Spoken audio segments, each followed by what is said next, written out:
சேனலுக்கு புதுசாக வந்திருக்க அத்தனை பேருக்கும் ரொம்ப தேங்க்ஸ் அண்ட் ஆல்ரெடி சப்போர்ட் பண்ணிட்டு இருக்கவங்களுக்கும் ரொம்ப ரொம்ப தேங்க்ஸ். இந்த வீடியோ வந்து பார்த்தீங்கன்னா ஹோம் டீப் க்ளீனிங் வீடியோ தான். ஒரு 3 டேஸாக நான் கொஞ்சம் கொஞ்சமாக க்ளீன் பண்ணது எல்லாமே ஒரே வீடியோவில் கொடுத்துருக்கேன்.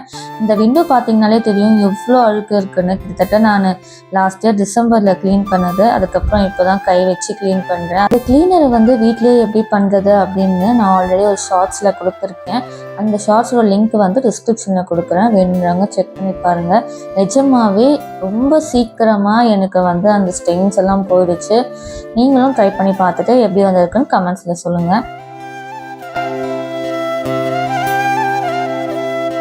பிஃபோர் மேரேஜ்லாம் பார்த்தீங்கன்னா க்ளீனிங்னாலே ஓடிடுவேன். ஏன்னா வந்து ஆக்சுவலி எனக்கு வந்து டஸ்ட் அலர்ஜி இருக்குது. ஸோ அதனால எங்கள் வீட்லேயும் வந்து என்னை க்ளீன் பண்ண விட மாட்டாங்க. பட் இப்போ டஸ்ட் அலர்ஜி வந்தாலுமே ஒரு நாள் லீவ் எடுத்துட்டு நெக்ஸ்ட் டேக்கு நம்ம ஸ்டார்ட் பண்ண வேண்டியதாக இருக்குது. அப்படி தான் நான் வந்து இப்போது ஃப்ரைடே அன்னைக்கு கிச்சன் டீப் க்ளீனிங் பண்ண ஆரம்பிச்சிட்டேன். அன்றைக்கி தேர்ஸ்டே மட்டும் ஒரு வேலை தான் முடிஞ்சுது, அதாவது எல்லா விண்டோஸும் க்ளீன் பண்ணேன். கிச்சன் அப்படியே இருந்தது. கிச்சனை வந்து நான் ஃப்ரைடே அன்னைக்கு ஸ்டார்ட் பண்ணேன். இதுவே நம்ம முன்னாடியெல்லாம் இருந்தால் இந்த மாதிரி ஒரு சாய்ஸ் இருக்கும் போது நம்ம எந்த வேலையும் செய்ய வேணாம், அழகாக ரெஸ்ட் எடுத்து இருக்கலாம். ஆனால் இப்போது நமக்கு உடம்பு முடியலனாலும் நெக்ஸ்ட் டே ரெஸ்ட் எடுத்துட்டு அகெயின் அதே வேலையை வந்து நம்ம திருப்பி செய்யணும். ஸோ இந்த கண்டெய்னர்ஸ் பார்த்தீங்கன்னா ஒன்று வந்து 7 ஸ்டோரில் வாங்கியிருந்தேன், ஒன்று வந்து அமேசானில் வாங்கியிருந்தேன். ரெண்டுமே எனக்கு ரொம்ப யூஸ்ஃபுல்லாக இருக்குது. நிறைய ஸ்டோரேஜ் பிடிக்குது.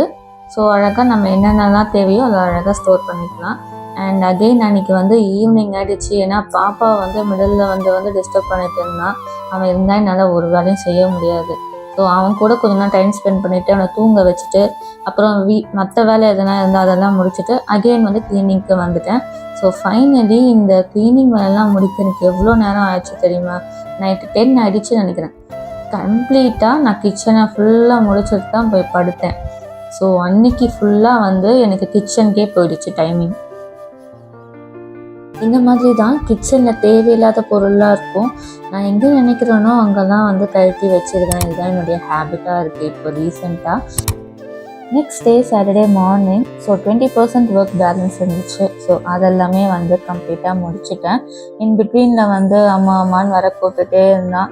சரி, அவன் கூட கொஞ்ச நேரம் உட்காந்துட்டு அவனுக்கு டிவி போட்டு டைவர்ட் பண்ணிவிட்டு அகெயின் இருந்த இடம் எல்லாமே வந்து ஃபுல்லாக மாப் பண்ணி முடிச்சிட்டேன். ஏன்னா நெக்ஸ்ட் டே வந்து சண்டேலையே அமாவாசை. அதான டீட்டெயில்ஸ் வந்து நெக்ஸ்ட் வீடியோ வந்துகிட்டே இருக்குது. ஸோ ஸ்டே டியூன்டாக பாருங்கள். நெக்ஸ்ட் vlogல பார்க்கலாம். பாய்.